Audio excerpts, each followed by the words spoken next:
구약 성경 시편 49장 찾겠습니다.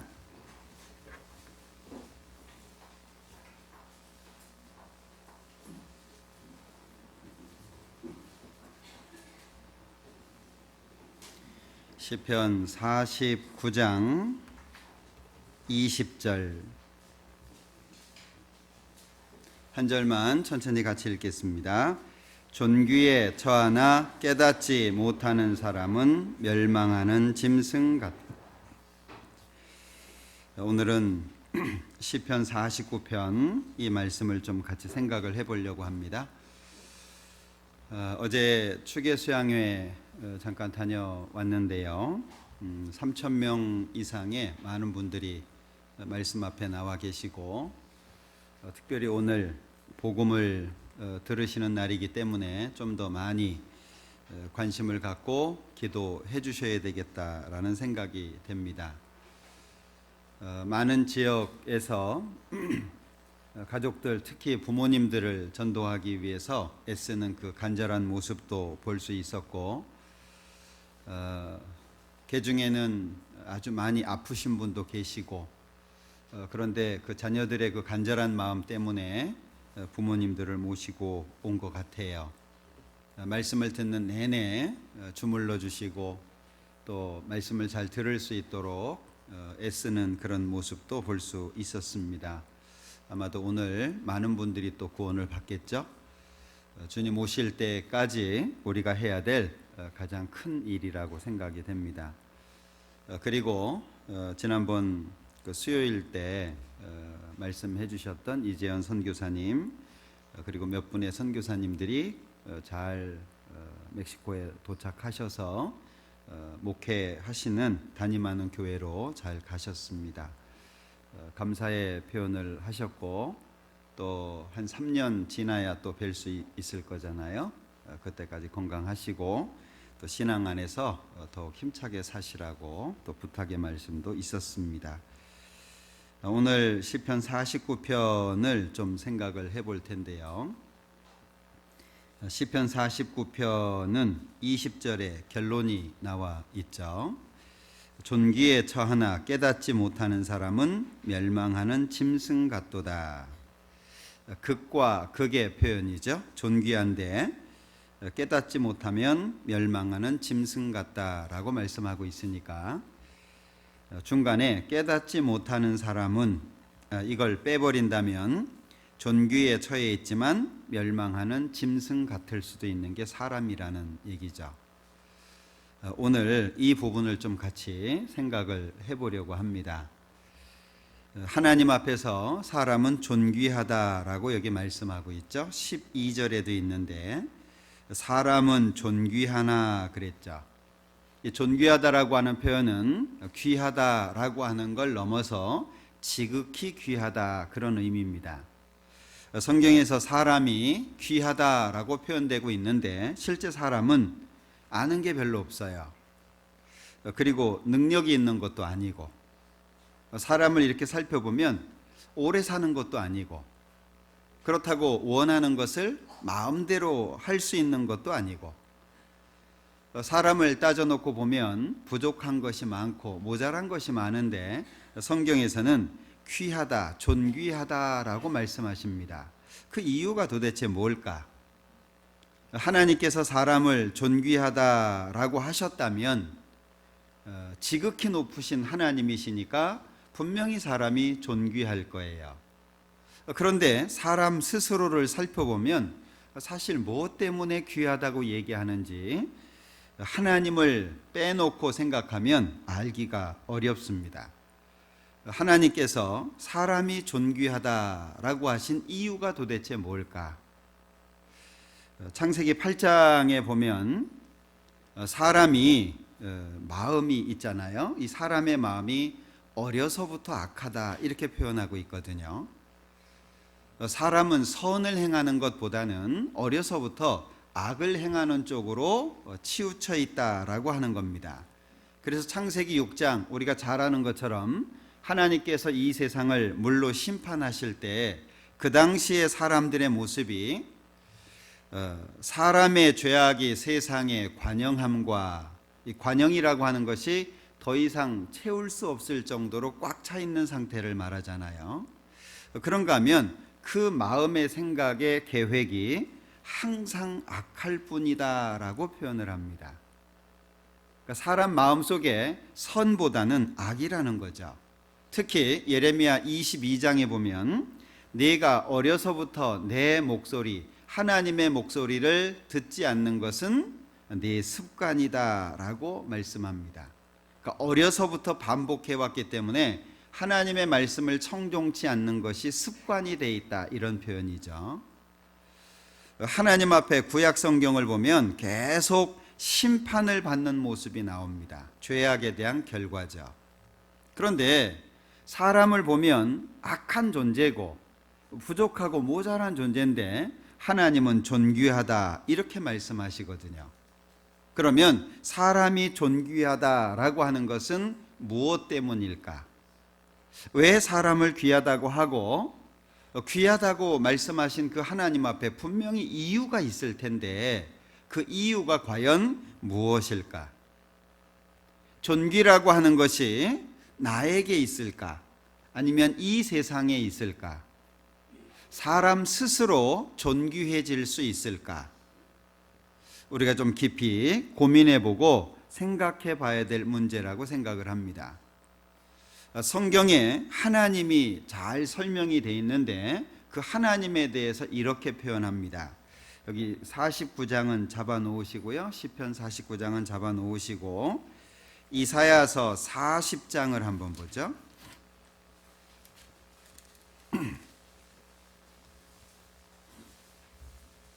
28절입니다. 너는 알지 못하였느냐, 듣지 못하였느냐, 영원하신 하나님 여호와 땅끝까지 창조하신 자는 피곤치 아니하시며 곤비치 아니하시며 명철이 한이 없으시며. 하나님에 대한 표현들이죠. 여기 하나님에 대해서 영원하신 하나님 여호와, 사실 짧은 생애를 사는 인간이 이 표현을 이해하기는 쉽지 않습니다. 살아봐야 70년, 80년인데 하나님은 영원하시다. 영원 속에 없는 게 뭐죠? 시간과 공간입니다. 영원이라고 하는 것 자체 속에는 시간이 없어요. 근데 우리는 70년 내지 80년이라고 하는 짧은 시간 속에 존재하거든요. 과연 이 영원하다라고 하는 표현을 우리가 이해할까? 땅끝까지 창조하신 자, 창조주 하나님이라고 소개하고 있죠. 그런가 하면 명철이 한이 없으시다. 하나님의 지혜는 무궁하다라고 말씀합니다. 그리고 곤비치 아니하시며. 사람은 뭘 조금만 해도 힘들죠. 어제 공주 잠깐 내려갔다 왔어요. 운전을 제가 한 것도 아닙니다. 그냥 편안하게 운전해 주시고 저는 앉아 있으면서 졸다가 깨다가 이렇게 왔는데도 집에 오니까 피곤하더라고요. 아무리 좋은 곳을 여행해도 독이 쌓이죠. 그걸 여독이라고 하잖아요. 좋은 곳을 보고 그리고 탄성도 지르고 정말 멋진 곳을 다니는데도 몸이 피곤해져요. 그런데 하나님께서는 곤비치 아니하시며. 자, 이분을 우리가 과연 이해할 수 있을까? 시편 121편에 보면 이스라엘을 지키시는 자는 졸지도 않고 주무시지도 않는다. 우리 한 일주일 안 자면 어쩔까요? 예? 아마 이상한 것들이 보일 거예요. 그래서 이 산 기도 같은데 철야 기도 이렇게 가잖아요. 그러면은요 한 3일 굶으면 숟가락이 왔다 갔다 한다 그래요. 사람은 그렇게 연약한 존재라는 겁니다. 몸이 약하면 환청이 들리기도 하고 이상한 것이 보이기도 하고. 그런데 하나님은 졸지도 않고 주무시지도 않는데요. 사람은 어둠 속에 있으면 길을 헤맬 수밖에 없겠죠. 그런데 하나님은 밝음, 빛과 어두움이 일반이다라고 말씀합니다.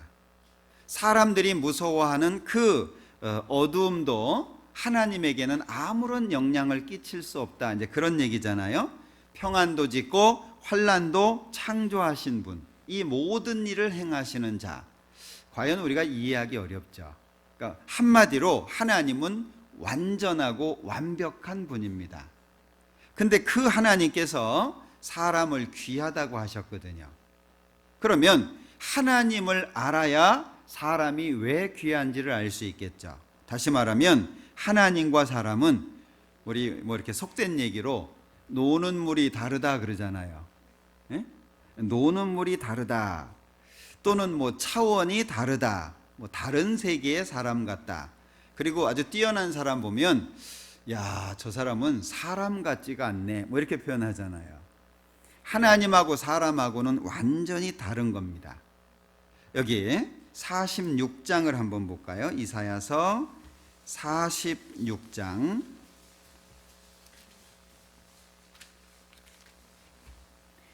이사야서 46장 5절입니다. 너희가 나를 누구에 비기며 누구와 짝하며 누구와 비교하여 서로 같다 하겠느냐. 하나님과 비교할 수 있는 것은 아무것도 없죠. 오직 하나님인 겁니다. 자, 이 하나님이 잠언 31장에 보면 고운 것도 거짓되고 아름다운 것도 헛되다. 우리는 고와지려고 얼마나 애를 씁니까? 아름다워지려고 얼마나 애를 써요. 그래서 눈썹이 빠지면 뭐 하죠? 뭘 넣잖아요. 그죠? 눈썹이 있는 것처럼. 참 사람은 연약한 존재입니다. 욥기 25장에 보면 하나님의 눈에는 달이라도 명랑치 못하다. 사람이 볼 때 달이 밝은데 하나님이 보실 때에는 그 달조차도 깨끗지 않고 별도 깨끗지 않다. 자, 이 하나님이 홀로 한 분이죠. 유일하신 분입니다. 그런데 이 하나님이 사람을 귀하다고 하셨어요. 그럼 이게 엄청난 거 아니겠어요? 그 완전하고 완벽하신 하나님이 사람을 보고 존귀하다라고 하셨다면 분명히 사람은 존귀한 거예요. 그걸 아는 것이 우리에게는 숙제인 겁니다. 다시 말하면 하나님께서 사람을 귀하다고 하셨기 때문에 하나님을 발견하기 전에는 사람이 왜 귀한지를 모른다는 것과 같은 거죠. 하나님을 알 때 비로소 사람의 가치가 나타나는 겁니다. 창세기를 한번 보죠. 자, 창세기 1장입니다.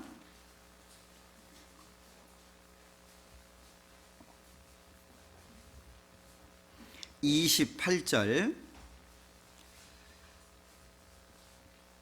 하나님이 그들에게 복을 주시며 그들에게 이르시되 생육하고 번성하여 땅에 충만하라. 땅을 정복하라. 바다의 고기와 공중의 새와 땅에 움직이는 모든 생물을 다스리라 하시니라. 사람에게 주신 축복입니다. 22절을 보죠. 하나님이 그들에게 복을 주어 가라사대 생육하고 번성하여 여러 바다물에 충만하라. 새들도 땅에 번성하라. 자, 동물들에게 주신 것은 번성이라고 하는 축복입니다. 그런데 사람에게 주신 것은 특별한 것이 두 가지가 있죠. 그 중에 한 가지가 28절 중간에 땅을 정복하라. 그리고 28절 끝에 다스리라. 다르죠. 그러니까 사람, 이 아담은 이 세상의 왕으로 지어진 겁니다. 이 세상을 다스릴 수 있는 존재로 지음을 받은 거예요. 그러니까 하나님 앞에 받은 복이 동물과 사람이 완전히 다른 겁니다. 자, 그런가 하면 29절에 보면 하나님이 가라사대 내가 온 지면에 씨 맺는 모든 채소와 씨 가진 열매 맺는 모든 나무를 너희에게 주노니 너희 식물이 되리라. 사람에게 식물로 주신 것은 씨 맺는 모든 채소, 열매 맺는 모든 나무입니다. 하나님이 먹을거리로 주신 거죠. 그런데 30절 끝에 보면 내가 모든 푸른 풀을 식물로 주노라. 누구냐? 땅의 모든 짐승, 공중의 새입니다. 그러니까 동물들에게는 푸른 풀을 주시고 사람에게는 씨 맺는 모든 채소, 씨 가진 열매 맺는 모든 나무를 하나님이 주셨어요. 그러니까 하나님께로부터 받은 것이 다르다라고 하는 거죠. 2장 7절입니다. 여호와 하나님이 흙으로 사람을 지으시고 생기를 그 코에 불어넣으시니 사람이 생명이 된지라. 자, 사람을 만드시는 과정 속에 몸은 흙으로 만드셨고 그 속에 생기를 넣으셨다는 거죠. 그래서 사람이 생명이 됐다. 살아서 활동하는 영적인 존재가 됐다라고 말씀하고 있습니다. 그런데 2장 19절에 보면 여호와 하나님이 흙으로 각종 들짐승과 공중의 각종 새를 지으시고, 짐승을 동물들을 만드실 때에는요 여기 흙으로 하셨다라고 구성을 말하고 있죠. 그런데 사람은 흙으로 몸을 만드셨지만 그 속에 생기, 하나님의 형상을 닮은 영을 집어넣으셨습니다. 하나님이 사람을 만들 때 아예 동물하고는 완전히 다른 겁니다. 그리고 선악과를 먹지 마라, 2장 17절 말씀이죠. 사람한테 하신 말씀입니다. 이것은 동물하고는 아무런 관계가 없는 거예요. 사람한테만 선악과 먹지 마라 이렇게 말씀하셨고, 모든 동물들의 그 이름을 누가 지었냐, 2장 19절에 보면 후반부에 아담이 지었습니다. 그러니까 지금 학교에서 고대로 올라갈수록 사람이 미개한 거, 이거는요 틀린 겁니다. 우리 자녀 몇 명 나가지고 이름 질 때 어렵죠? 아이 이름 하나 짓는 것도 되게 어렵습니다. 이름 짓는 게 쉬운 게 아니에요. 그런데 아담이 19절 후반부죠. 아담이 각 생물을 일컫는 바가 곧 그 이름이라. 이름을 다 지어줬습니다. 그러면 아담은 지혜가 많은 사람이겠죠. 그러니까 사람은 지어질 때부터 아주 독특하게 다른 존재로 만들어졌다는 것을 알 수 있어요. 그러면 자, 1장 27절입니다. 1장 27절 같이 읽어보죠. 하나님이 자기 형상 곧 하나님의 형상대로 사람을 창조하시되 남자와 여자를 창조하시고.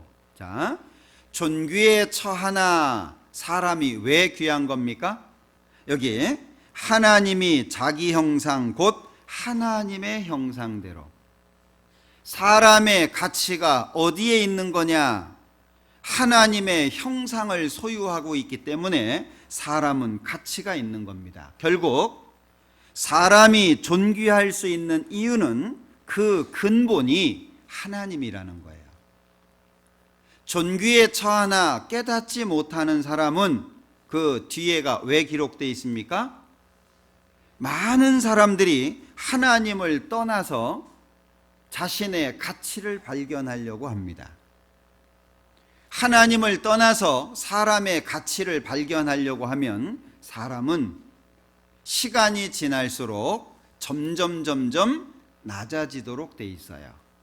하나님으로 인해서 존귀한 존재이기 때문에 하나님을 떠나면 그 존귀 자체가 없어지는 겁니다. 그럼 어떻게 되죠?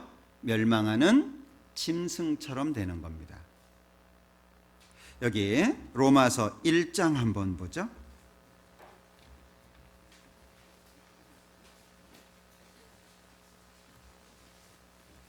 로마서 1장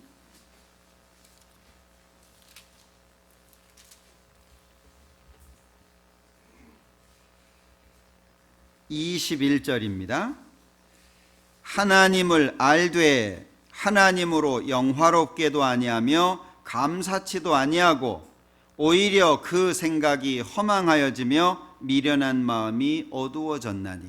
자, 두 가지를 여기 말씀하고 있는데 생각이 허망해지고 마음이 어두워졌다. 왜 이렇게 되는 거죠? 이유는 하나님을 알지만 하나님으로 영화롭게도 안 하고 감사치도 안 한 결과라는 거예요. 결국에 하나님과 가까이 하는 것이 복이다라는 말씀처럼 사람의 존귀, 사람의 지혜와 총명, 이 사람이 가지고 있는 모든 것이 하나님에 의해서 좌우된다는 걸 알 수 있는 거예요. 자, 22절, 스스로 지혜 있다 하나 우준하게 돼요. 스스로 지혜 있다고 하는데 왜 어리석은 게 됩니까? 이 우준이라고 하는 게 독일어 번역에는 멍텅구리라고 돼 있어요. 사람이 지혜로워지려고 하는데 왜 바보가 됩니까? 이유는 공부를 적게 해서가 아니에요. 지식을 많이 쌓지 못해서가 아닙니다. 하나님이 없기 때문에 그런 거예요. 그러니까 스스로 지혜 있다 하나 우준하게 되어 썩어지지 아니하는 하나님의 영광을 썩어질 사람과 금수와 버러지 형상의 우상으로 바꾸었느니라. 저 우주로 우주선을 띄워보내는 이 시대에 돼지 잡아놓고 제사 지내잖아요. 그 과학자들이, 최고의 지식을 갖고 있다라고 하는 그 사람들이 돼지 머리 갖다 놓고, 그것도 돼지가 웃어야 된대잖아요. 웃는 돼지가 더 비싸다 그러죠. 그거 다 만든 겁니다. 그 돼지 삶는 사람들이 이렇게 만져가지고 웃는 것처럼 만드는 거예요. 죽어가면서 돼지가 웃겠습니까? 그러니까 여기 썩어지지 아니하는 하나님의 영광이에요. 이게 존귀죠. 없어지지 않는 거예요. 하나님처럼 영원한 겁니다. 그런데 이 하나님의 영광을 썩어질 사람과 금수와 버러지 형상의 우상으로 바꿨어요. 지금 우상이 얼마나 많습니까? 그러니까 결국에 사람은 스스로가 지혜로워질 수 없다라고 하는 결론을 얻을 수밖에 없죠. 25절, 24절, 그러므로 하나님께서 저희를 마음의 정욕대로 더러움에 내어버려 두사 저희 몸을 서로 욕되게 하셨으니 이는 저희가 하나님의 진리를 거짓 것으로 바꾸어 피조물을 조물주보다 더 경배하고 섬김이라. 주는 곧 영원히 찬송할 이시로다. 아멘. 자, 그러면 나 하나님 싫다 그러니까 하나님이 놔둔 거예요. 네 마음대로 살아볼래? 하나님이 놔둔 겁니다. 결과가 뭐죠? 26절 이후에 보면 동성연애입니다. 26절, 이를 인하여 하나님께서 저희를 부끄러운 욕심에 내어버려 두셨으니 곧 저희 여인들도 순리대로 쓸 것을 바꾸어 영리로 쓰며, 여인들이 순리대로 쓰는 게 뭐예요? 여자는 남자가 있어야 되잖아요. 그런데 영리로 쓴다, 바꿔서 쓰는 거죠. 여자가 여자를 찾는 거예요. 27절, 이와 같이 남자들도 순리대로 여인 쓰기를 버리고 서로 향하여 음욕이 부릴 듯하며 남자가 남자로 더불어 부끄러운 일을 행하여 저희의 그릇 때문에 상당한 보응을 그 자신에 받았느니라. 지금 우리 잘 보고 있죠? 선진국에서 하는 게 뭡니까? 동성연애를 인정하는 거잖아요. 동성결혼을 합법화하는 거잖아요. 지혜롭다고 해봐야 아무 소용이 없는 거예요. 하나님 자신이 지혜이기 때문에 하나님께 가까이 하면 지혜로워지는 거고 하나님과 멀어지면 미련해지는 겁니다. 그러면 하나님이 너희 마음대로 살래? 내버려 두시면 결과가 어떻게 되죠? 죄 가운데 사는 거예요.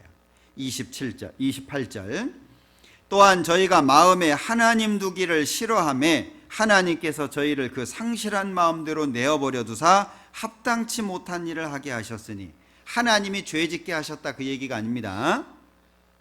시작을 어떻게 하고 있죠?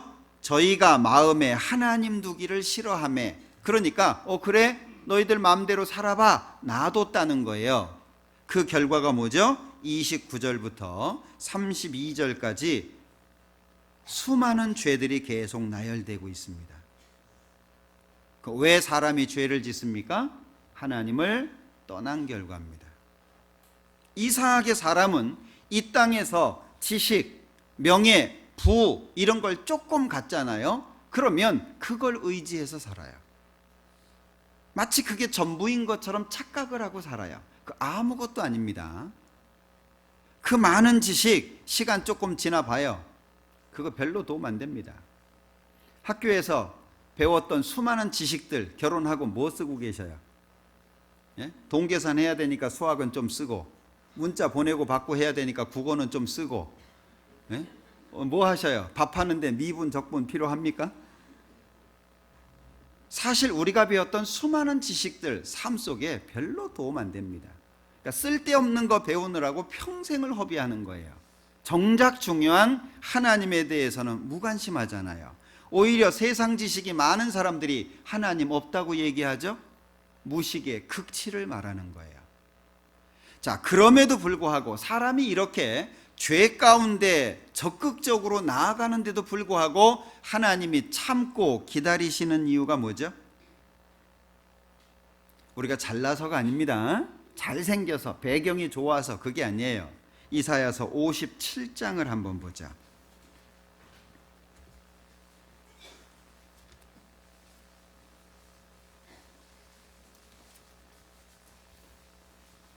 이사야서 57장 16절입니다.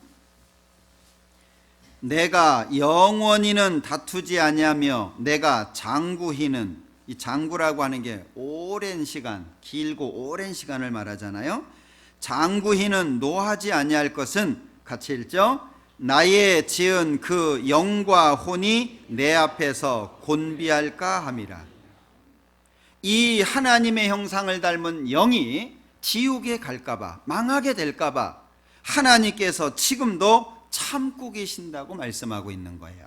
그 앞에 15절에 보면 지존 무상하며 영원히 거하며 거룩하다 이름하는 자가 이같이 말씀하시되 내가 높고 거룩한 곳에 거하며 또한 통회하고 마음이 겸손한 자와 함께 거하나니 이는 겸손한 자의 영을 소성케 하며 통회하는 자의 마음을 소성케 하려 함이라.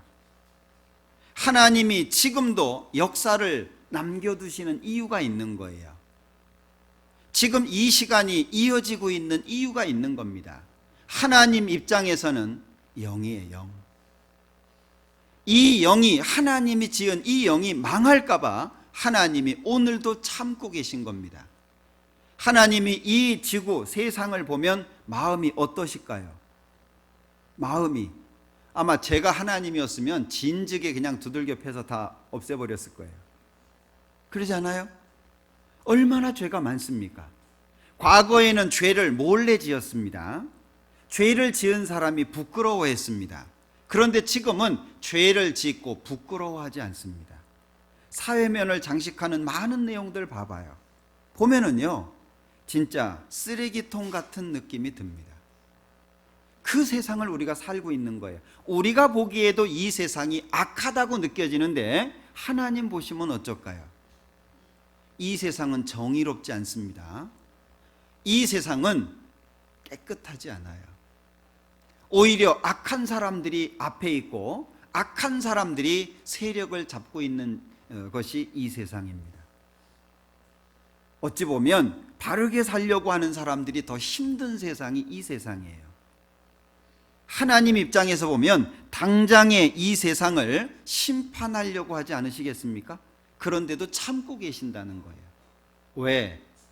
하나님이 지은 그 영이 망할까 봐.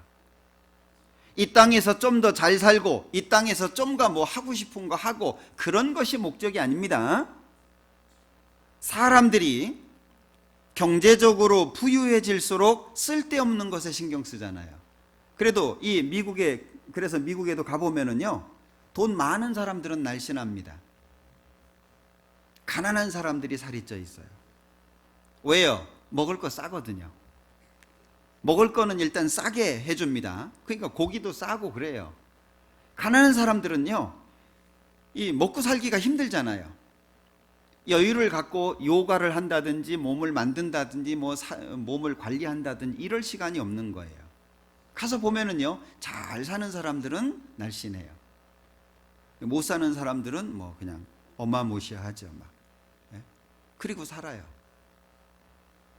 뭔가 지식이 높아지고 경제적으로 부유해지면 하나님 쪽으로 가까워지는 게 아니라 오히려 하나님 반대편으로 가까워진다는 거예요. 이 사람의 어리석음이라고 할 수 있습니다. 기억하십시오. 사람은 스스로는 절대 존귀해질 수 없습니다. 하나님과 만날 때, 하나님을 발견할 때 비로소 가치가 주어지는 게 사람이에요.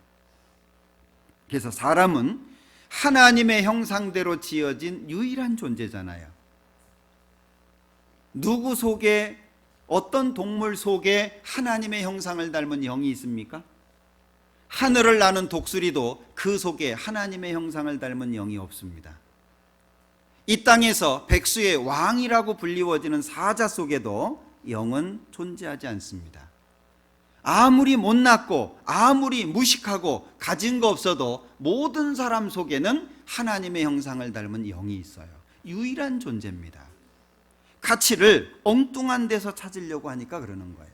사람은 거듭날 때 진정한 가치가 주어지도록 그 지어진 유일한 존재죠. 사람은 하나님의 사랑의 짝으로서 하나님의 영광 속에 참여할 수 있는 유일한 존재입니다. 곰곰이 생각해 보면요, 사람은 특별한 존재예요. 근데 언제 슬퍼합니까? 이 세상에서 남들이 갖고 있는 거 못 갖고 있다고 슬퍼하잖아요. 가장 소중한 것을 속에 가지고 있으면서 그 가치를 모르니까 별로 중요하지 않은 거. 생각해 보세요. 돈이라고 하는 것도 일정한 액수를 넘어서면은요, 사실은 사람에게 아무런 도움을 못 줍니다. 여러분들 지금 10억 주어진다 그러면 좋겠죠? 예? 어떤 분 죽을지도 몰라요. 놀래가지고 억하고 죽을지도 모릅니다. 예? 그런데 만약에 10조를 준다면 이해되셔요? 10조를 준다 그러면은 그건 숫자일 뿐이에요. 돈이라고 하는 것도 그렇습니다. 명예라고 하는 것도 마찬가지입니다. 명예라고 하는 것도 만족을 못 주니까 더 그러잖아요. 그럴 수밖에 없는 거예요. 건강도 어떻습니까? 그만하면 돼요. 그죠? 사람이 특별히 건강할 필요가 없어요. 죄송합니다. 이건 제 생각입니다. 그냥 죽을 때까지 자기 발로 걸어 다닐 수 있을 건강 정도만 있으면 돼요. 네? 우리가 뭐 슈퍼맨처럼 그런 힘이 필요합니까? 하늘을 날아다닐 능력이 필요합니까? 이 땅에서요, 그냥 내가 사는데 별로 불편함 없을 정도의 건강만 있으면 돼요. 그런데 살기 좋은 세상이 되면 어쩌죠? 이런 사람들이 늘어나잖아요. 예? 탁 하면요, 이만큼 생깁니다. 그거 어디다 쓸 거예요? 밥할 때 쓸 거예요? 사실 가치라고 하는 걸 생각해 보면은요, 제일 좋은 건 내가 갖고 있는 거예요. 무엇과도 바꿀 수 없는 건 내가 갖고 있는 건데 이 땅을 살면서 외로워요. 이 땅을 살면서 힘들어요. 왜? 자기 속에 있는 게 뭔지 모르니까. 사람은 영원한 천국에서 영생을 누리도록 만들어진 존재잖아요. 애초부터 만들 때부터 설계도가 틀린 거예요. 다르게 만드신 거예요. 자, 이거 생각해 보면은요, 정말 놀랍습니다. 사람은 피조물이잖아요. 만들어진 존재잖아요. 그런데 이 만들어진 존재가 창조하신 분의 영광을 누리는 거예요. 놀랍지 않으세요? 놀라워요? 근데 얼굴이 왜 그래요? 예? 전혀 놀라움이 없는 표정들이에요. 예, 아침에 빨리 나오시느라고 힘드시죠? 졸립죠? 예. 피곤하신 분은 주무세요. 괜찮습니다. 자, 사람은 예수님께서요, 죽으면서까지, 다시 말하면 끝까지 사랑한 존재가 사람입니다. 십자가에 대신 죽어가면서까지 예수님께서 자기 사람들을 사랑하시되 끝까지 사랑하셨다라고 표현하고 있잖아요. 우리는 정말 독특하고 특별한 존재입니다. 하나님 앞에 유일하게 지어진 존재예요. 거기다가 구원 받아봐요. 고린도후서 6장에 보면 우리가 하나님과 함께 일하는 자로서 너희를 권한다. 하나님의 일을 누가 할 수 있습니까? 그 위대하신 하나님이 하시는 일을 할 수 있는 존재가 구원받은 사람이에요. 특별하지 않아요? 이건 보통 문제가 아닙니다. 내가 왜 존귀한지를 아는 게 중요한 거예요. 시편 49장 다시 보죠.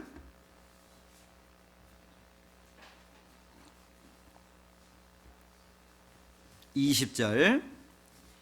존귀에 처하나 깨닫지 못하는 사람은 멸망하는 짐승 같도다.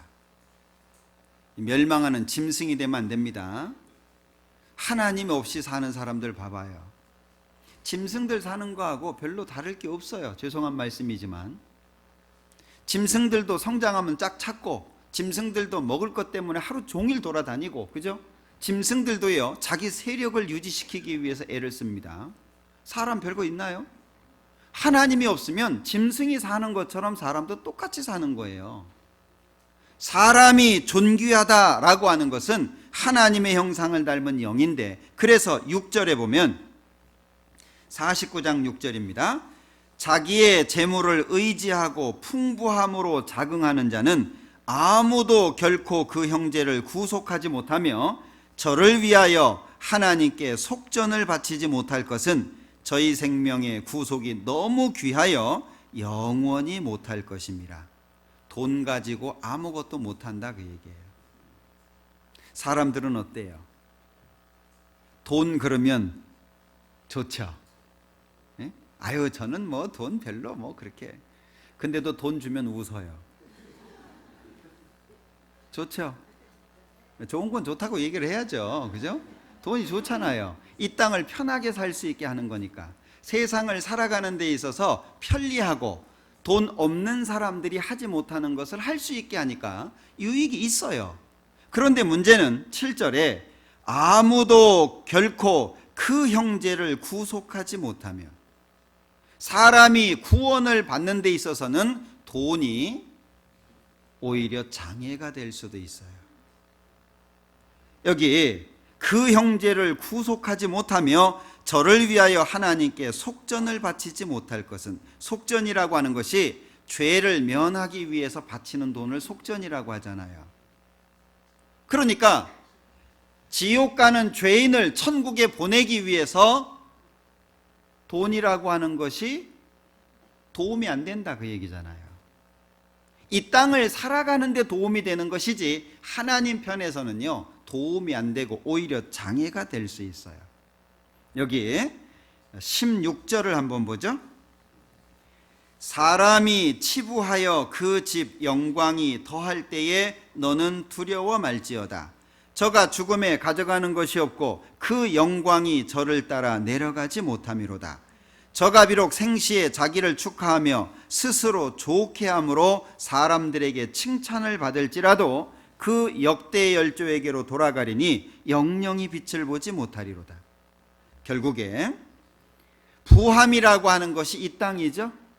지식이라고 하는 게 이 땅입니다. 명예라고 하는 게 이 땅이에요. 70년, 80년 내가 이 땅에 살아있을 때 소용이 되는 거다라고 하는 거죠. 그런데 하나님 앞에 귀하다라고 하는 게 뭐 때문이라고요? 육체 때문이 아닙니다. 솔로몬이 하나님 앞에 칭찬받은 이유가 뭐죠? 역대하 1장에 보면은요, 솔로몬에게 하나님이 꿈속에 나타나서 내가 너에게 뭘 줄까 그랬을 때 솔로몬이 나는 아직 출입할 줄을 알지 못하는 작은 아이인데 이 많은 백성들을 어떻게 재판하겠습니까? 지혜를 주십시오. 그게 하나님 마음에 너무 들었어요. 너무 마음에 들어가지고 솔로몬이 구하지 않은 다른 것들을 다 주셨습니다. 그러면서 하시는 말씀이 네가 부나 재물이나 존영이나 원수의 생명 해하기 멸하기를 구하지 않았다. 그거 참 잘했다. 칭찬하셨거든요. 하나님이 재물을 구했다 그랬으면 싫어하셨을 거예요. 저 원수 좀 죽여주십시오 그랬으면 하나님이 싫어하셨을 거예요. 그런데 하나님이 정말 흡족하셨던 이유가 뭐죠?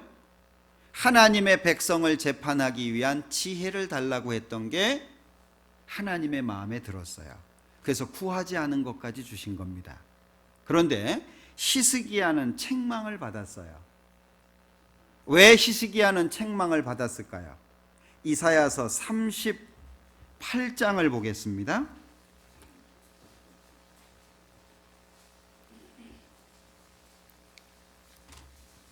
자, 이사야서 38장입니다. 9절에 보면 유다 왕 히스기야가 병들었다가 그 병이 나을 때에, 자, 이 히스기야가 이제 죽게 생긴 겁니다. 그랬더니 2절에 얼굴을 벽으로 향해 가지고 하나님 앞에 기도한 거예요. 그러니까 하나님께서 15년 생명을 연장시켜 주셨습니다. 39장에 1절입니다. 그때에 발라단의 아들 바벨론 왕 무로닥 발라단이 히스기야가 병들었다가 나았다 함을 듣고 글과 예물을 보내게 됩니다. 그런데 2절에 보면 히스기야가 뭐 때문에 기뻐하죠? 사자를 인해서 기뻐했어요. 사자, 왕 사자 말고요. 바벨론에서 보내온 사신을 보고 기뻐했어요. 왜요? 그 먼 나라에서 자기를 알아준 거예요. 그리고 자기가 병들었다 낫다라고 하는 것에 관심을 보여주잖아요. 그러니까 하나님을 인해서 기뻐해야 될 사람이 사자를 인해서 기뻐하니까 자기 그 왕궁에 모든 것, 2절 후반부에 보면 다 보였으니, 다 보여준 거예요. 왕궁에 있는 보물들, 뭐 창고들, 이걸요 다 보여준 겁니다. 4절에 이사야가 가로되 그들이 왕의 궁전에서 무엇을 보았나이까? 히스기야가 대답하되 그들이 내 궁전에 있는 것을 다 보았나이다. 내 보물은 보이지 아니한 것이 하나도 없나이다. 히스기야 마음속에 뭐가 들어갔습니까? 생명을 살려주신 하나님은 온데간데 없고 바벨론에서 사신 보내왔다는 것 때문에 자기 마음을 놓쳐버렸어요. 그래서 뭐라고 얘기하죠? 내 궁전에 내 보물은. 그래서 결국에 6절에 보면 이 모든 것이 바벨론으로 다 옮겨가게 됩니다. 결국에 바벨론에 의해서 이 유다가 3번의 침공을 받게 되고 완전히 망하게 되잖아요. 70년 동안 포로 생활을 하게 되죠. 자, 히스기야가 왜 하나님 앞에 책망을 받았습니까? 자기가 병들었다가 나은 것은 하나님 때문이에요. 그럼 하나님으로 인해서 기뻐해야 되는데 저 멀리 그 외국에서 사신을 보내왔다는 것 때문에 마음이 바뀌어 버렸어요. 그리고 우월감이 생겼죠. 교만한 마음이 올라옵니다. 자기 왕궁에 있는 걸 다 보여주는 거예요. 마태복음 6장에 우리에게 뭘 권하십니까? 자, 염려하여 이르기를 무엇을 먹을까? 무엇을 마실까? 몸을 위해서 무엇을 입을까? 염려하지 마라. 이건 이방인들, 하나님 모르는 사람들이 구하는 거고 너희에게 필요하다는 거 내가 다 안다. 그러면서 하시는 말씀이 너희는 먼저 그의 나라와 그의 의를 구하라. 그리하면 이 모든 것이 뭐죠? 먹을 거, 마실 거, 입을 거, 이 모든 것을 너희에게 더하시리라. 하나님이 약속해 주신 거예요. 잠언에 보면 재밌는 말씀들이 많습니다. 잠언 17장 1절에 보면 마른 떡 한 조각만 있고도 화목하는 것이 육선이 가득하고 다투는 것보다 낫다. 육선이라고 하는 것은 고기 반찬입니다. 고기 반찬 잔뜩 갖다 놓고 만나면 싸우는 거예요. 그런데 마른 떡 한 조각, 이걸 공동번역, 천주교에서 보는 공동번역에 보면 누룽지를 먹어도 마음 편한 것이 낫다, 이렇게 돼 있어요. 쉽게 다가오시나요? 요즘에 또 누룽지도 안 드시죠? 네.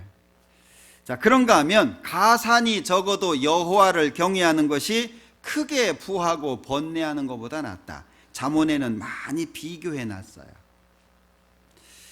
여간 채소를 먹으면서 서로 사랑하는 것이 살찐 소를 먹으면서 서로 이렇게 미워하는 것보다 낫다. 눈에 보이는 것이 적더라도 하나님으로 인해서 행복한 것이 훨씬 더 큰 기쁨이다 라고 하는 거거든요. 그런데 이 세상은요, 있으면 있는 척을 합니다. 희한하게 배운 사람은 배운 척을 해요. 예? 덜 배워서 그런 겁니다. 많이 배운 사람은 배운 척 안 해요. 돌팔이가 사람 잡는다고 배우다 만 사람이 배운 척을 하거든요. 있는 사람이 있는 척을 하잖아요. 그죠? 잘난 사람이 잘난 척을 하잖아요. 참 이 사람은요 진짜 바보예요. 예? 바보. 진짜 중요한 게 뭔데? 우스갯소리로 그런 얘기를 하잖아요. 내가 내 아내한테 마누라 이러면 나는 뭐죠? 예? 내가 내 아내에게 마누라 그러면은 나는 마누라 이상의 신분을 갖긴 어려워요. 그죠? 이런 거지 같은 얘 팼네 그러면요. 예? 그럼 나는 거지예요. 희한하게 서로 사랑해야 될 부부가 상대방을 깎아내려요. 그건요 이 세상에서 제일 바보예요. 불행을 자초하는 거죠. 상대방의 어떤 단점을 지적하는 사람은요 자신의 단점을 못 봅니다. 그 특징이에요. 그러니까 자기 눈에는 대들보가 있는데 상대편의 눈에 있는 티가 보인대잖아요. 기적이죠. 아니 내 눈에 대들보가 이렇게 있는데 상대방 티가 어떻게 보여요? 안 보여요. 정상이죠.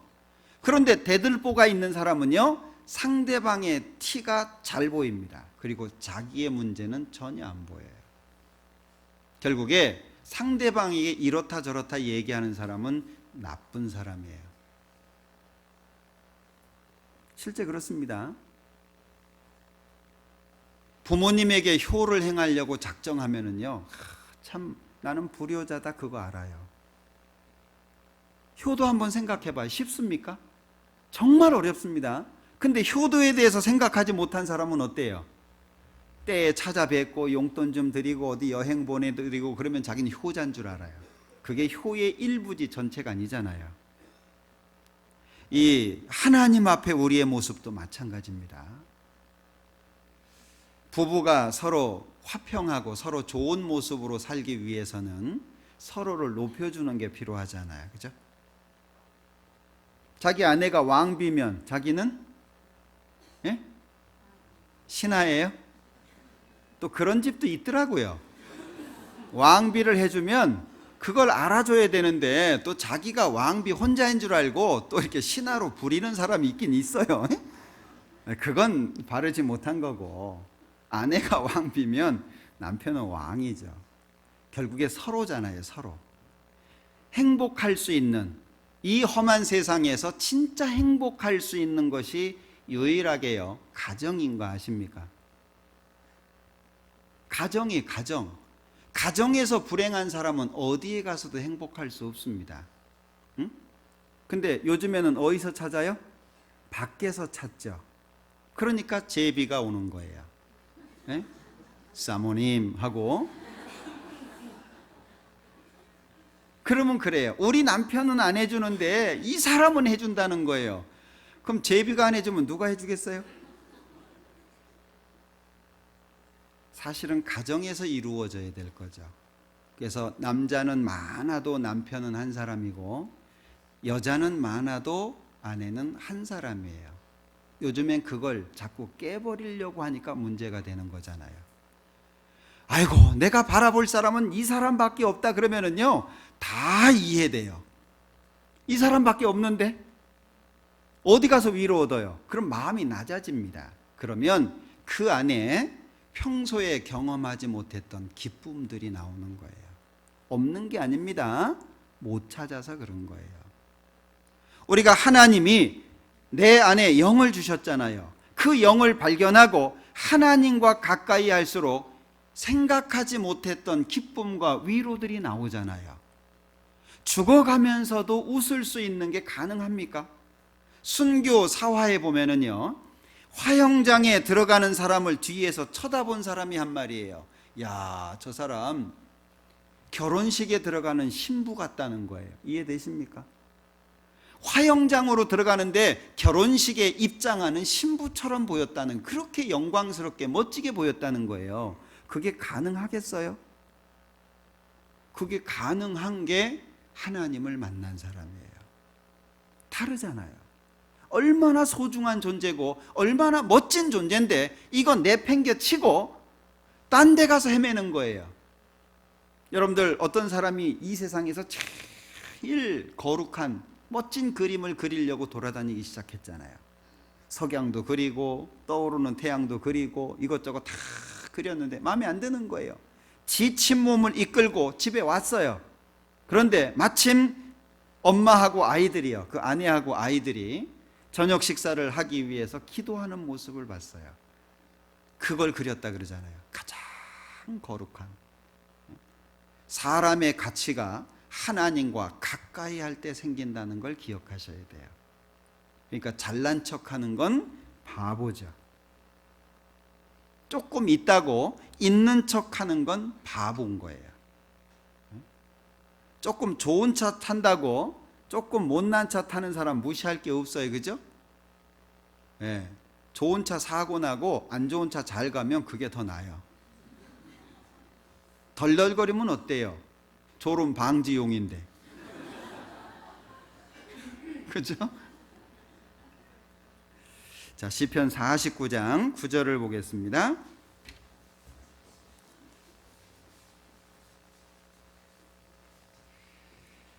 (9절) 저로 영존하여 썩음을 보지 않게 못하리니 저가 보리로다. 지혜 있는 자도 죽고 우둔하고 무지한 자도 같이 망하고 저희의 재물을 타인에게 끼치는도다. 자, 여기에서 사람이 가지고 있는 단점을 하나 말씀하고 있죠. 사람은 죽는다는 거예요. 안 죽을 수가 없어요. 10절에 저가 보리로다. 지혜 있는 자도 죽고 우둔하고 무지한 자도 같이 망하고 죽는다, 그 얘기예요. 그러면 그 사람이 얻은 재물 타인이 갖고 가는 겁니다. 남에게 전해지는 거예요. 사람이 죽는다. 여기 18절에도 말씀하죠. 저가 비록 생시에 자기를 축하하며 스스로 좋게 함으로 사람들에게 칭찬을 받을지라도, 뒤에 뭐라고 돼 있죠? 그 역대의 열조에게로 돌아간다. 이 다 죽는다는 표현입니다. 그래서 열왕기상 2장에 보면 다윗이 솔로몬 앞에 뭐라 그래요? 자, 내가 이제 세상 모든 사람의 가는 길로 가게 되었다. 세상 모든 사람이 가는 길로 나도 간다. 그러면 다 죽는다는 얘기죠. 이 세상을 다 떠나요. 창세기 3장에 보면 필경은 흙으로 돌아가리니, 필경은 반드시 흙으로 돌아간다. 죽는다, 그 얘기잖아요. 너는 흙이니 흙으로 돌아갈 것이니라. 이게 사람이 가지고 있는 문제예요. 70년, 80년. 오늘 인터넷에서 신문을 보다 보니까요, 우리나라 사람들이 퇴직, 나이가 돼가지고 이제 퇴직을 하잖아요. 소망하는 연령이 65세래요. 나는 65세에 퇴직을 하면 좋겠다, 이렇게 생각을 한답니다. 그런데 보니까 57세로 나왔어요. 57세. 2030. 자, 20대, 30대가 아침을 거의 안 먹는답니다. 그리고 혼밥을 한대요. 한 절반 정도가. 무엇을 위해서? 무엇을 위해서 그렇게 살아요? 사실 사람이 열심히 사는데 목적이 없어요. 그러니까 요즘에 결혼 안 하죠. 결혼 안 하고 얼마 받는 돈 있으면은요, 그거 쓰고 사는 거예요. 그러니까 요즘에 젊은 층들이 외제차 많이 타잖아요. 왜냐하면 저축에 대한 개념이 없어졌어요. 그냥 있는 거 쓰고 살다가. 결혼도 요즘에 졸혼이라는 말이 나왔더라고요. 졸혼이라고 들어보셨어요? 들어보셨군요. 당황할 뻔했어요. 아무도 안 계시면. 졸혼. 예? 결혼을 졸업하는 건가 봐요. 그러니까 이혼하지 않고 따로 사는 그런 걸 졸혼이라고 하는 것 같아요. 참 희한한 시대가 됐어요. 예? 그 좋은 거 아닙니다. 따라하지 마세요. 다 죽습니다. 자, 그러면 여기 왜 죽음에 대해서 말씀하고 있을까요?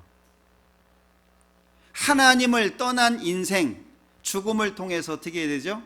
멸망하는 짐승과 같은 결과를 얻어요. 예수님께서 유다에게 말씀하셨죠. 너는 차라리 나지 않은 것이 너한테 좋을 뻔했다. 예수님이 유다한테 하신 말씀이에요. 너 안 태어나는 게 좋을 뻔했다. 태어나서 몇 년 삽니다. 고생합니다. 그리고 결국에 지옥 갑니다. 차라리 안 태어난 것만 못하잖아요. 유다한테 하신 말씀이에요. 반드시 모든 사람은 다 죽습니다. 그런데 이 사람들이요, 치명적인 문제를 가지고 있는데 이 치명적인 문제를 생각을 안 하는 거예요. 그리고 뭘 생각합니까? 여기 12절에 보면 사람은 존귀하나 장구치 못하며 멸망하는 짐승 같도다. 장구치 못하다, 오래 살지 못한다는 얘기인데 13절 같이 읽습니다. 저희의 이 행위는 저희의 우매함이나 후세 사람은 오히려, 사람들은 누가 지혜롭다고 합니까? 하나님 안 믿고 사는 사람들을 지혜롭다고 합니다. 하나님을 떠나서 육신만을 가지고 살아가려고 하는 사람들을 칭찬한다는 거예요. 아, 잘했어. 그래야지. 그럼 그렇게 살아야지. 그런 거야. 자기가 뭘 말하는지도 모르고 있는 거예요.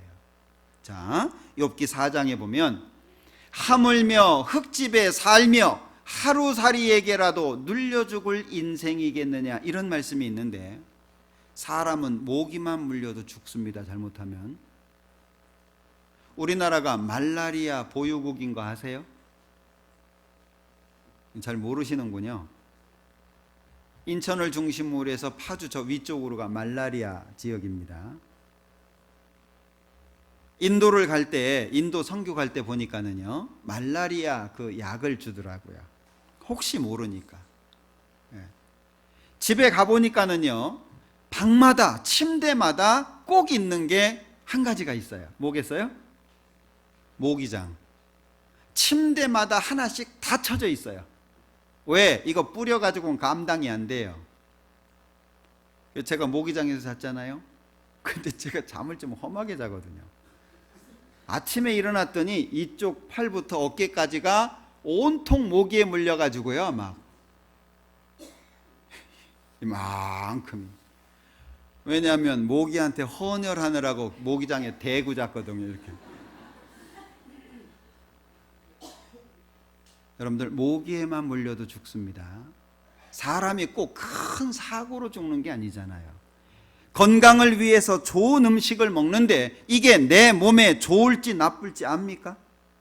좋은 음식이라고 먹었는데 그게 몸에 독이 될 수도 있는 거예요. 어떤 사람에게는 좋은데 어떤 사람에게는 안 좋을 수도 있잖아요. 우리 몰라요. 그런데 그런 인생을 살면서 하나님 없이 육신만을 가지고 살려고 하는 게 이게 지혜로운 거냐 하는 거예요. 시편 39장을 한번 보죠.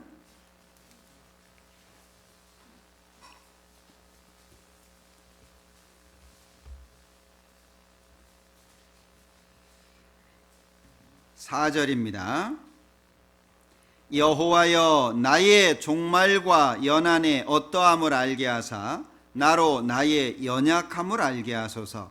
주께서 나의 날을 손넓이만큼 되게 하심에 나의 일생이 주의 앞에는 없는 것 같사오니 사람마다 그 든든히 선 때도 진실로 허사뿐이니이다. 진실로 각 사람은 그림자같이 다니고 헛된 일에 분요하며 재물을 쌓으나 누가 취할는지 알지 못하나이다. 사람이 가지고 있는 문제점 두 가지가 여기에 나오고 있죠. 5절 끝에 허사뿐이니이다. 헛일이다, 그 얘기예요. 그렇게 수고하고 그렇게 애쓰고 그렇게 안달복달하고 그렇게 마음 졸였는데 나중에 뭐 남습니까? 남는 게 없어요. 그 허사뿐이다, 그 얘기예요. 그리고 6절 끝에 알지 못하나이다. 우리가 모르는 것들이 얼마나 많습니까? 인생을 한마디로 말한다면 허사뿐이니이다, 알지 못함이니이다. 인생을 이렇게 말할 수 있다는 거죠. 사람은 모르는 게 너무 많습니다. 아니, 오히려 아는 것이 적다고 해야 되겠죠. 얼마나 알아요? 사실 사람의 연약함이라고 하는 건 아무것도 채워줄 만한 게 없어요. 전도서 11장 한번 볼까요?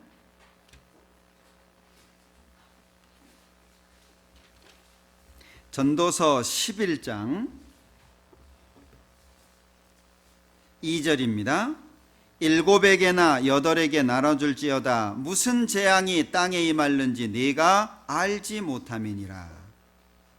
5절 바람의 길이 어떠함과 아이벤 자의 태에서 뼈가 어떻게 자라는 것을 네가 알지 못함같이 만사를 성취하시는 하나님의 일을 네가 알지 못하느니라. 너는 아침에 씨를 뿌리고 저녁에도 손을 거두지 말라. 이것이 잘 될는지 저것이 잘 될는지 혹 둘이 다 잘 될는지 알지 못함이니라. 반복되고 있죠? 알지 못한다는 게 반복되고 있잖아요. 우리는 한 치 앞도 모릅니다.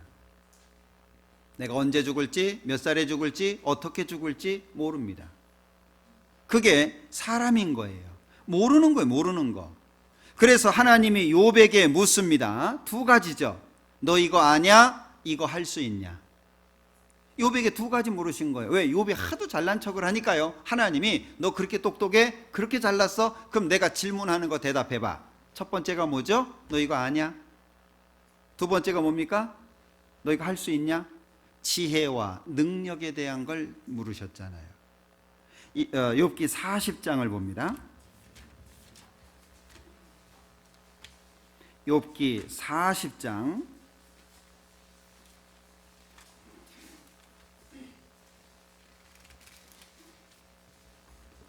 10절입니다. 욥기 40장 10절 너는 위엄과 존귀로 스스로 꾸미며 영광과 화미를 스스로 입을지니라. 화미라고 하는 것은 아주 빼어나게 아름다운 걸 화미라고 합니다. 11절 너의 넘치는 노를 쏟아서 교만한 자를 발견하여 낱낱이 낮추되 곧 모든 교만한 자를 발견하여 낮추며 악인을 그 처소에서 밟아서 그들을 함께 진토에 묻고 그 얼굴을 싸서 어둑한 곳에 둘지니라. 같이 읽죠. 그리하면 네 오른손이 너를 구원할 수 있다고 내가 인정하리라. 자, 14절 시작과 끝을 한꺼번에 그냥 중간 빼버리고 연결하면 그리하면 내가 인정하리라.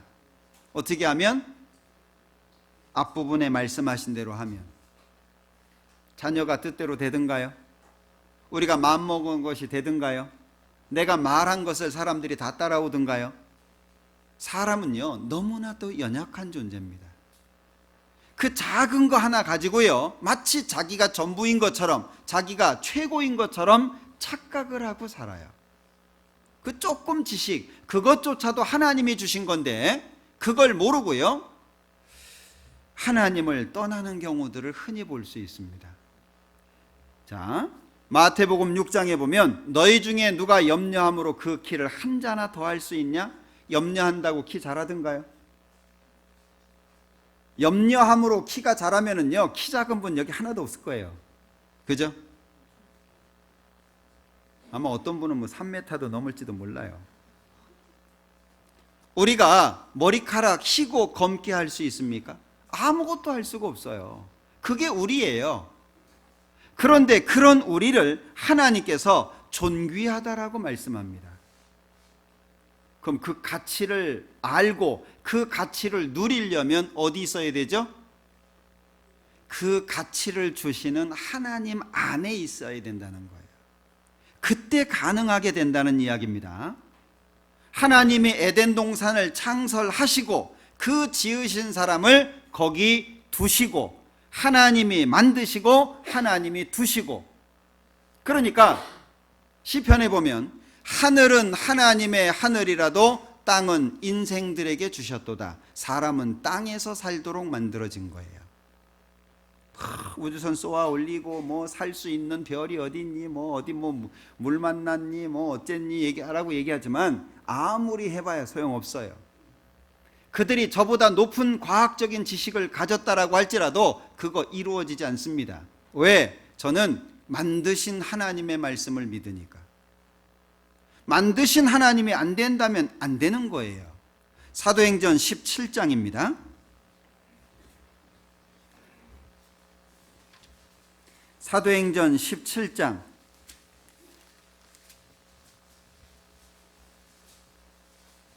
24절입니다. 24절. 우주와 그 가운데 있는 만유를 지으신 신께서는 천지의 주제시니 손으로 지은 전에 계시지 아니하시고 또 무엇이 부족한 것처럼 사람의 손으로 섬김을 받으시는 것이 아니니, 같이 읽죠. 이는 만민에게 생명과 호흡과 만물을, 내가 지금 호흡하고 있습니다. 누구 때문입니까? 하나님이 내 호흡을 주장하고 계시기 때문에 그런 거예요. 이나마 내가 오늘 이렇게 살 수 있는 건 누구 때문입니까? 어떤 분 그래요. 아이, 쟤는 저렇게 잘해주시면서 나는 왜 이 모양으로 하십니까? 하나님이 주려고 하는 건 이 땅의 것이 아니에요. 몸도 봐봐요. 가장 연약한 곳이 가장 중요하지 않습니까? 새끼 발가락 하나 없어봐요. 사람 제대로 못 걷습니다. 근데 새끼 발가락 소중하다고 생각하세요? 평소에? 얼굴은 그냥 막 해가지고 그냥 막 하고 그냥 바르고 막 하는데 발가락은 어떻게 그만큼 마사지 해주시나요? 있거나 말거나 뭐 신경도 안 써요. 사실은 가장 연약한 지체가 가장 소중한 거예요. 오히려 이 땅에서 없이 모자르게 산다면 하나님 앞에 더 큰 축복 받을 걸로 생각하셔요. 믿어지십니까? 네, 믿어지시는 분은 그대로 복을 받게 되실 거예요. 내가 뭐 이렇게 병 때문에 힘들어한다, 그거요, 하나님 앞에 원망할 필요 없어요. 그것 때문에 내가 신앙 안에 있을 수 있고, 그것 때문에 내가 하나님을 더 귀하게 여길 수 있어요. 건강했다면 산으로 들러 나갈 수도 있었겠죠. 네? 운동 못한다고 뭐 걱정할 거 없어요. 운동 잘해서 봐요. 이 시간 나가서 공 차고 있을지도 몰라요. 오히려 모자란 것이 하나님 앞에 더 축복일 수 있다니까요. 그러니까 모자란 것 때문에 속상해하고, 나는 왜 이런디야, 뭐 내 인생은 뭐, 어떤 분은 내 꼬라지를 봐라 뭐 이러시는데 그럴 거 없어요. 오히려 그것이 하나님 앞에 더 귀한 모습으로 남을 수 있다는 걸 기억하셔야 돼요. 우리의 가치가 우리 때문에 있는 게 아닙니다. 사람은 우주에 끝이 있는지 없는지도 몰라요. 하나님은 아시잖아요. 만드신 분이니까. 솔로몬의 기도 중에 이런 기도를 합니다. 하늘과 하늘들의 하늘이라도 주를 용납지 못하겠거든. 하늘이 많습니다. 하늘이 한계가 아니에요. 우리가 보는 하늘이 한계지 하늘이 한계가 아닙니다. 지금은 과학적으로 알잖아요. 이미 몇 천 년 전에 하늘이 여러 개라고 말씀하고 있거든요. 하나님은 친히 주시는 자입니다. 그럼 누구랑 가까이 있어야 돼요? 하나님하고 가까이 있어야죠. 왜 사람들 사이에 문제가 됩니까? 사람들이 모이는 모든 곳마다 아픔과 문제들이 생겨요. 왜 생겨요? 그게 남 때문에 생기는 게 아닙니다. 자기 때문에 생기는 거예요. 제가 곰곰이 생각해 보면은요, 왜 어떤 사람에게는 사람이 많이 몰리고 어떤 사람에게는 사람이 안 갈까요? 제가 어디 가서 식사를 하잖아요. 그럼 제 옆자리는 아무도 안 와요.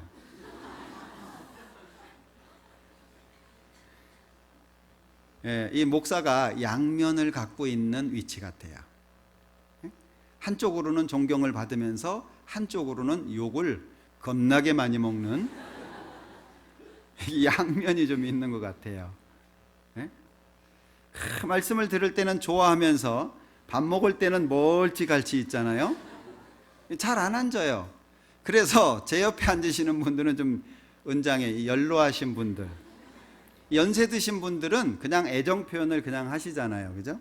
나이 차이도 많이 나고 그러니까 아마 어머니 회 분이 그렇게 애정 표현을 하면 아마 대번에 제가 문제가 될 거예요. 그죠? 예, 근데 뭐 할머니들은 이렇게 막 끌어안기도 하고 그러시잖아요. 참 이게 하나님이 주시는 분인데 하나님하고의 거리를 자꾸 멀게 한다는 거예요. 그걸 내가 만들 수 있는 것도 아닌데, 흘러가는 세월을 내가 붙잡을 수도 없고 복과 화를 내가 주장할 수도 없고 결국에 하나님이 하시는 건데, 그럼 답은 뭐냐? 답은 하나님이잖아요. 하나님께 가까이 함이 내게 복이다. 하나님을 가까이 하는 것 자체가 내 마음이 바뀌고 내 삶이 바뀔 수 있는 이유인 거잖아요. 그죠? 그럼 어떻게 해야 돼요? 어찌됐든 하나님하고 가까이 하려고 해야 돼요. 그래야 내 문제가 해결이 되고 내 삶이 바뀌어요. 만약에 어떤 모임에서 문제가 된다 그러면요, 자기를 돌아봐요. 자기를. 응? 왜 문제가 생기냐? 그 요나 때문에 그래요. 그 요나서를 좀 많이 읽어보세요. 요나서 보면 어때요? 예, 니느웨의 아수르 수도죠. 전도 안 하고 싶어요. 왜? 적군이거든요. 적이 있는 나라예요. 근데 하나님이 그 아수르에 전도하라는 거예요. 마음에 안 들어요. 그래서 도망을 갑니다. 배를 타고 쫙 아래쪽으로 반대편으로 도망을 가죠. 하나님께서 큰 물고기를 준비해가지고요, 뱃속에서 3일 있으니까 야, 이러다 안 되겠다 회개를 했어요. 육지에다가 탁 토해내놓으니까요, 어쩔 수 없이 이제 니느웨로 갑니다. 근데 니느웨가 큰 성이에요. 3일을 돌아다녀야 돼요. 3일. 니느웨가 큰 성입니다. 3일 동안 다니면서 하나님의 심판을 외쳐야 되는데 싫으니까 안 할 수는 없어요. 왜? 하나님이 물고기까지 준비해가지고 뱃속에다 집어넣어놓으니까 안 되겠다 싶었는지 하루만 갔어요. 하루만. 3일을 돌아다녀야 되는데 하루만 다니면서 좋게 했겠어요? 상상해보면은요, 억지로 했을 것 같아요. 예? 니들 하나님이 심판한다, 맛 좀 봐라. 그리고 이제 니느웨 성이 내려다 보이는 산 위에 올라가 가지고 자리 깔고 이제 대기하고 있었어요. 뭐 하려고? 하나님이 심판하는 거 구경하려고. 그러니 요나가 어떤 마음이겠어요? 하나님께서 요나를 보니까 합당치 않은 거예요. 그래서 이 요나가 이렇게 머리가 없는 사람으로 나옵니다. 박넝쿨을 준비해 주셨어요. 박넝쿨이 쫙 올라오니까는요, 그늘이 생기니까 얼마나 좋아요. 네? 전망 좋지요. 그늘까지 생겼죠. 그러니까 편안하게 보려고 하는데 하나님이 이제 벌레를 먹게 해가지고 그 박넝쿨이 죽어요. 그 요나가 어떻게 해요? 또 하나님 앞에 들이대네. 네? 아니, 하나님 박넝쿨을 주실 때는 언제고 또 이렇게 죽어가지고, 예? 내가 이렇게 죽는 거 그거 하나님 좋으십니까? 막 따지는 거예요, 하나님 앞에. 야, 이 니느웨는 사리를 분별할 줄 모르는 그 어린애기들도 많다. 내가 그들을 불쌍히 여기는 거 당연하지 않냐? 그게 요나가 계속 대들어요. 아, 나는 그렇지 않다고. 막 하나님은 그럴지라도 그래서 내가 진작에 여기 안 온다고 얘기했지 않냐고. 하나님 분명히 기회 줄 거 아니까 내가 여기 안 왔다고 막 대들잖아요. 그 요나가 누구예요? 오늘 집에 가서 거울 봐봐요. 거기에 요나가 나올 거예요. 잘 보십시오. 그러면 요나하고 딱 나올 거예요. 우리 마음속에 그게 있잖아요. 그죠? 주시는 분이 하나님입니다. 사람은 하나님께 감사하고 하나님을 찬양해야 되는 존재예요. 하나님이 자기의 영광을 위해서 만든 게 사람이잖아요. 사람은 사랑의 짝이에요. 70년 80년 살고 죽고 끝날 인생이 아닙니다. 사람은 겨우 젊은 시절 막 객기를 가지고 그냥 그렇게 살라고 만드신 게 아니에요. 하나님의 영광을 위해서. 그래서 하나님을 만날 때 비로소 가치가 생기잖아요. 그리고 하나님의 생명을 얻을 때 비로소 사람의 진정한 생명의 활동이 시작됩니다. 하나님을 만날 때 인생의 참된 가치를 알고 위로와 평강과 기쁨을 비로소 알게 되는 거예요. 하나님을 만날 때. 하나님과 함께 있으면은요, 어디든지 기쁨의 장소가 될 수 있다는 걸 그때 발견하게 되는 거예요. 하나님을 만나야 비로소 영원한 것을 보게 되는 거예요. 자, 누가복음 8장을 한번 보죠.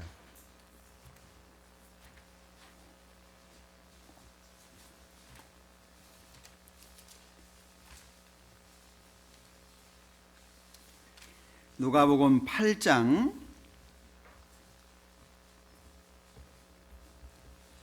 26절부터 39절까지는 이 군대 귀신이 들렸던 사람이 예수님을 만나서 귀신이 나오게 되는 장면을 기록을 해놓는데, 마태복음 8장 그리고 마가복음 5장에도 동일하게 같은 내용이 기록되어 있는데, 이 예수님을 만나서 귀신 들린 사람이 변화되는 모습을 구체적으로 기록해 놓은 게 누가복음 8장이에요.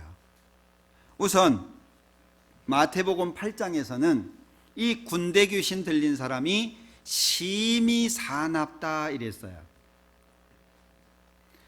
여러분들, 우리 구원받기 전에 싸나웠죠? 예? 우리 한가락 다 하셨죠? 예. 구원받기 전에요, 사람이 싸납습니다. 왜 싸나운지 아십니까?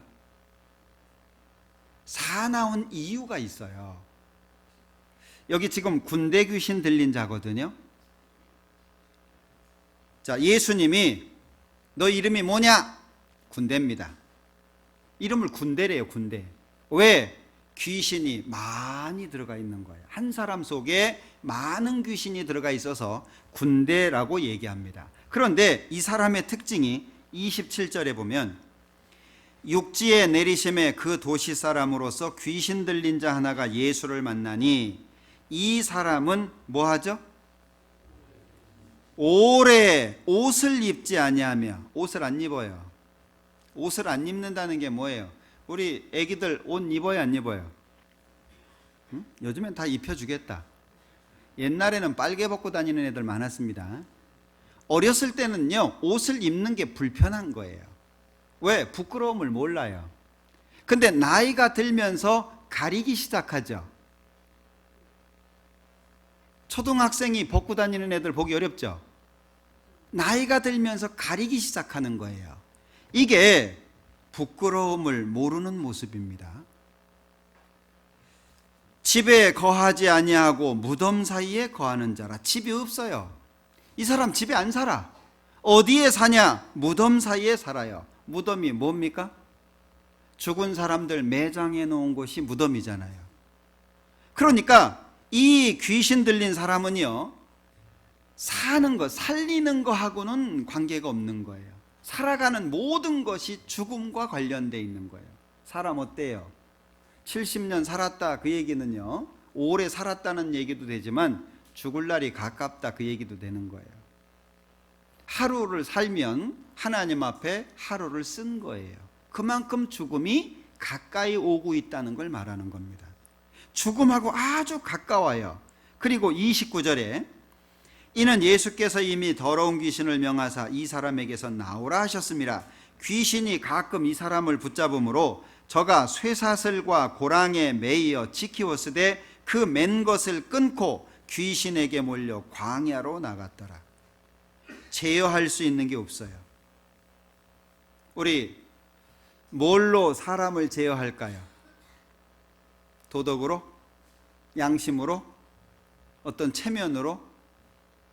사람이 어떻습니까? 왜 자꾸 비리들이 나오죠? 제어가 안 되는 거예요. 나라를 지키는 군인도 이게 제어가 안 되는 거예요. 아이들을 가리키는 선생님도 이게 제어가 안 되는 거예요. 인생 속에 나를 제어할 수 있는 게 뭐가 있습니까? 쇠사슬로 매놨는데 귀신이 이게 작동을 하면은요, 이게 귀신이 난리를 치면 쇠사슬까지 막 깨버리는 거예요. 참 놀랍죠? 아무 것으로도 제어할 수가 없는 겁니다. 그런데 이 사람이 예수님을 만난 거예요. 여기 잡아놓으시고 마가복음 5장을 보죠. 마가복음 5장 5절입니다.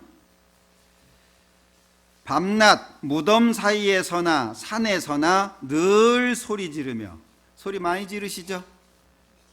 예? 까딱하면 소리 지르시잖아요. 그죠? 그래서 막 기차 화통을 삶아 먹었냐 뭐 이런 얘기도 하잖아요. 왜 소리를 지릅니까? 만족이 없는 거예요. 자, 소리 지르며 돌로 제 몸을 상하게 하고 있었더라. 좀 다른 부분이 여기에 설명되어 있죠? 그러니까 돌로 자기 몸을 상하고 있는 거예요. 여러분들 생각해 봐요. 하나님이 없는 인생, 결국에 누구를 해야 하는 겁니까? 결국에 자기 해하는 거하고 똑같은 거예요. 인생을 잘 살아본다고 하지만 나중에 뒤돌아놓고 보면요, 오히려 자기를 망치면서 사는 거예요. 그래서 사람은 죽음을 앞둘 때 인생에 대한 후회 그리고 자책이 많잖아요. 뒤돌아보면은요, 인생에 대한 후회가 많은 거예요. 발걸음마다 죄악이 쫙 깔려 있어요. 그래서 사실 자신의 삶을 잘 뒤돌아보는 사람은요, 자기가 잘났다라고 말하기가 어려워요. 그죠? 겸손해질 수밖에 없죠. 근데 겸손해지지 않는 이유가 뭐예요? 그걸 잘 모르기 때문에 그래요. 자, 누가복음 8장 다시 봅니다. 자, 이 사람이 예수님을 만났어요. 근데 바뀌어진 게 있어요. 8장 35절. 사람들이 그 된 것을 보러 나와서 예수께 이르러 귀신 나간 사람이 처음에 뭐죠? 옷을 입었어요. 옷을 벗고 살았던 사람이 옷을 입었어요. 뭐죠? 예수님을 만나고 하나님을 만나면 비로소 참된 부끄러움이 무엇인지를 알게 되는 거예요. 옷을 입죠. 그 다음에가 정신이 온전하여. 그러면 예수님 만나기 전에는 정신이 온전치 않다는 거죠. 뭐가 맞는지, 뭐가 틀리는지, 뭐가 소중한지, 뭐가 별로 소중하지 않은지를 구분을 못하는 거예요. 하나님을 만날 때, 예수님을 만날 때 정신이 온전해지는 겁니다. 그리고 예수의 발 아래 앉았잖아요. 이 사람 어떻게 하고 살았습니까? 늘 소리를 지르고 무덤 사이에서 막 다니고 아무 곳으로도 제어할 수 없었던 이 사람이 예수님 발 앞에 앉아 있는 거예요. 예수님을 만날 때 진정으로 하나님의 음성을 듣게 되고 그 앞에 제어할 수 없는 그 자신을 제어하게 되는, 그리고 순종하게 되는 그 모습을 여기 설명하잖아요. 예수님을 만날 때. 여러분들, 우리의 앞으로의 삶이 어떻게 되기를 원하십니까? 부자가 되기를 원하십니까? 건강한 사람이 되기를 원하십니까? 아니면 세상 사람들이 우러러보는 그런 권세를 가지고 유명한 사람이 되기를 원하십니까? 집을 10채를 사기를 원하십니까? 땅을 100평, 1000평을 사기를 원하십니까? 그거 아무것도 아닙니다. 자기한테 전혀 유익이 없어요. 몇 년 전이었죠? 인천에서 집을 수십 채 갖고 있었던 사람이 자살했잖아요. 그 뉴스 기억나십니까? 자기 이름으로 돼 있는 집이 수십 채예요. 근데 이게 돈을 제때 낼 수가 없는 거예요. 집은 많이 갖고 있는데 거기에 들어가는 돈을 매달 내야 되는데 낼 수가 없는 거예요. 돌려막기 계속 하다가 안 되니까 자살했잖아요. 차라리 그런 것보다 집 한 채도 없어도 좀 마음의 여유를 갖고 사는 게 낫지 않았겠어요? 예수님을 만날 때 비로소 온전해지고 예수님의 발 아래 앉아있는 이것처럼 우리가 진정한 가치, 참된 삶의 목적과 의미를 가지려면 하나님이 답인 거예요. 하나님을 절대적으로, 하나님을 가장 중요하게 우리 마음속에 그렇게 생각해야 될 거예요. 자, 시편 49장 다시 보죠. 20절 같이 읽겠습니다. 존귀에 처하나 깨닫지 못하는 사람은 멸망하는 짐승 같도다. 이 말씀을 꼭 외우시기 바랍니다. 내일부터 우리 대집회입니다. 우리가 1년 중에 여러 집회들을 합니다. 왜 합니까? 집회를 하는 이유가 뭐예요? 로마서 1장에 말씀하시는 것처럼 먼저 구원받은 사람들은 하나님 앞에 빚진 자입니다. 빚을 진 거예요. 큰 빚을 진 겁니다. 먼저 우리를 구원하신 것은 우리를 통해서 또 다른 사람들을 구원하기 위해서 우리한테 기회를 먼저 주신 거예요. 그러니 결국에 우리는 복음이라고 하는 빚을 지고 있는 겁니다.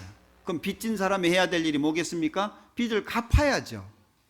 그럼 전도하는 이유가 뭐예요? 나만 천국 가는 게 아니잖아요. 나는 천국 갈 수 있게 됐는데 아직 그걸 모르고 사람들이 이 땅에서 완악하게 살아도 모르기 때문에 그러는 거잖아요. 그들에게 복음을 전하는 것이 우리의 사명 아니겠어요? 그러니까 1년 중에 계속 전도할 수 있는 기회를 만들잖아요. 왜? 한 사람이라도 더 구원받게 하려고. 그 사람이 구원을 받으면 옷을 입어요. 정신이 온전해집니다. 예수님의 발 아래 앉게 되잖아요. 우리가 그랬던 것처럼 그들도 그럴 수 있잖아요. 우리만 웃을 수는 없죠. 우리만 기쁠 수는 없잖아요. 아직도 하나님을 알지 못하고 방황하고 삶의 의미를 모르고 괴로워하는 사람들이 얼마나 많은데 우리가 생각해야 됩니다. 존귀에 처하나 깨닫지 못하는 사람은 멸망하는 짐승 같다.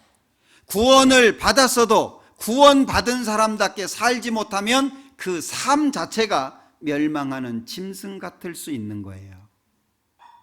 우리는 하나님 앞에 특별하게 지어진 사람입니다. 예수님을 통해서 구원을 받음으로 말미암아 비로소 참된 가치를 얻게 된 사람이에요. 우리 남은 생에 어떻게 살까요? 우리를 존귀하게 해주신 주님 앞에 살아야 되지 않겠어요? 알지 못하는 사람들이 비난하고 예수쟁이라고 욕을 하고 예수에 미쳤다라고 말을 해도 우리는 우리가 해야 되는 일을 충실하게 해야 될 거예요. 주님이 오십니다. 잠깐이면 오실 리가 오시리니 우리 그분 만나야 돼요. 예수님은 나를 위해서 죽어주셨는데 나는 예수님 앞에 부끄럽게 선다면 그건 우리의 우매함이 될 거예요. 절대 그러면 안 됩니다. 오늘 시편 49장 생각해 봤는데 존귀에 처하나 우리 귀한 사람입니다. 귀한 사람은 귀하게 살아야 되는 거 아시죠? 귀한 사람이 더럽게 살면 안 됩니다. 귀하게 살아야 돼요. 그 모습이 우리 앞으로의 삶이 됐으면 좋겠습니다. 기도하겠습니다. 우리를 사랑하시는 자비로우신 주님 감사합니다. 우리에게 귀한 말씀 주셔서 마음속에 담을 수 있도록 도와주시고 또 하나님 앞에 가까이 나아갈 수 있도록 기회를 주시는 것 참으로 감사합니다.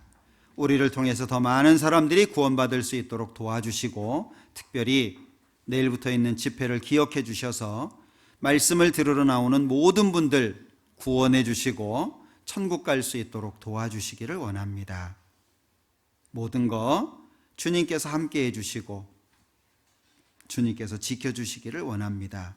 우리의 간절한 기도를 들어주시고 꼭 하나님이 역사하셔서 말씀을 듣는 모든 분들이 구원받는 하나님의 크신 능력이 나타날 수 있도록 도와주옵소서.